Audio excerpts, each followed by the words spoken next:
Damage is almost enough, but Unforgiven's turn to turn it around. They're looking for Ryu, but they can't get it. Miracle gonna get his face screwed off. He's not careful. Ryu gets himself a triple.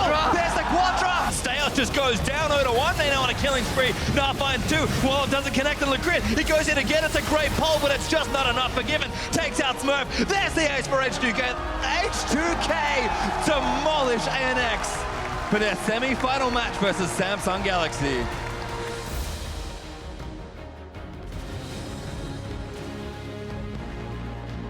Hello, ladies and gentlemen, and welcome to another edition of Worlds Tonight. I'm Sjokz supporter, joined here by Martin Deficio Lunge and Sam Kobe Hartman Kensler. As we're going to wrap up the quarterfinals, it is also our very last show from Chicago. Sadly, it's been a great run. Yeah, it's been a great run. Today we saw H2K versus Albus Nox Luna not delivering 5 games. It was a rather comfortable 3-0, I should say, for H2K. We're going to take a look at that.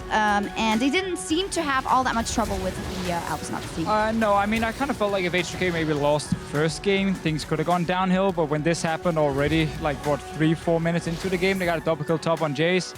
It was kind of just snowballed from there, and I think H2K felt really good in every single game they played. Yeah, this is definitely going to be good for their confidence moving forward, but facing Samsung is going to be a completely different animal. So I'm very curious because a couple of the games, you know, later on in the game, they started to get a little lax with their play and skip steps, as they were saying, on the desk. And I'm curious to see if that does continue or if that's just, you know, a factor because they were so far ahead. Yeah, it does raise up maybe some question marks because in the first week of group stage we thought, ooh, sometimes they don't seem to know what to do late game. Do you think they have improved on that front, Deficio? I think they've gotten better late game. I don't think they're perfect. That's kind of the main thing. I mean, we can go all the way back to EU LCS and we've solved the same problems, you know. Get a good early advantage, get around Baron, and then they would like throw at Baron almost and actually lose some of these games. Did it a little bit at Worlds. I think it has gotten better.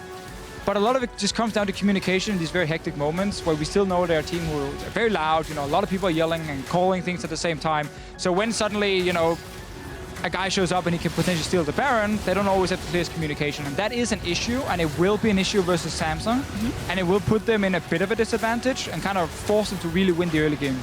Yeah, the main thing for me with them is that they don't really respect enemy vision later in the game. And that's not really a problem if they're so far ahead, right? Because the enemy's not going to have a lot of vision, maybe a few defensive wards. But if they don't, you know, have that scenario, then we've seen in the group stages there are a couple times where, you know, they go on enemy wards, try and sit in a bush and do a risky play, and it backfires. I do think, though, this matchup specifically, like once they got these massive leads and started winning like game 1, game 2 as well, like knowing H2K and knowing European teams, they do again lose a little bit of focus and they do fool around just a little bit and they go very aggressive, like just let's keep going for kills, let's keep playing aggro, ignore the ward here, let's buy more damage. And that's something that they have done in the past because they have like a 10,000 gold lead.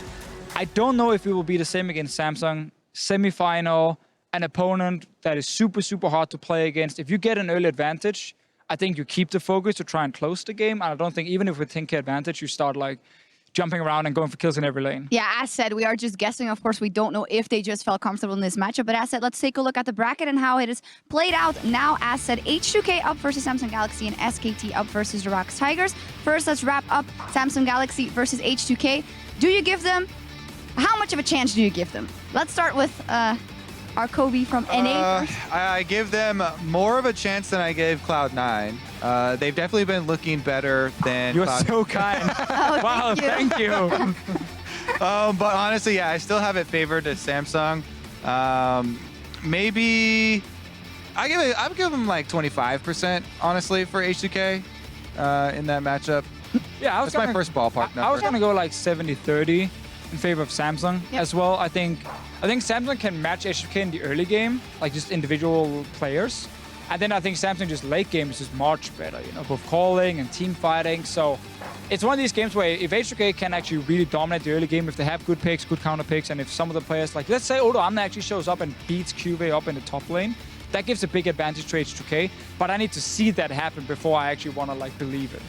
Definitely true. I'm also really excited for the pick bans for that matchup, actually, because I feel like those have some players that are a little bit smaller champion pools than, say, SKT versus Rocks, which will be very deep. Let's quickly touch on SKT versus Rocks then. How do we think that's going to go? Does Rocks have a chance here to finally beat out SKT on the world stage, Deficio? Yes, they do have a chance. I find it really funny how people are like, oh, Rocks are massive underdogs now. You know, they came in as the best team in the world. Who said they were massive underdogs? No, but at least they're not underdogs. They're not underdogs in this matchup, in my opinion.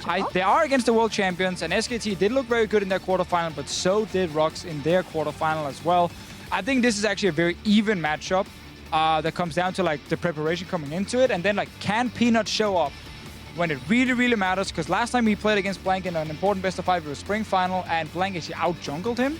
Peanut needs to be like a boss, and then they win. And then my question on the other side for SKT is going to be, is Duke going to have a couple of games where, he gets completely solo killed up in the top lane? His teleports still seemed a bit off in some of the games. He did recover very quickly as they moved further on in the series, but against the Tigers, can you afford to drop a game like that purely off of, one lane? Yeah, well, all our questions will be answered next week, and we are going to talk a little bit more about those semifinals in just a minute. But if you are watching in client, check out youtube.com/LOL Esports for the full version of Worlds Tonight.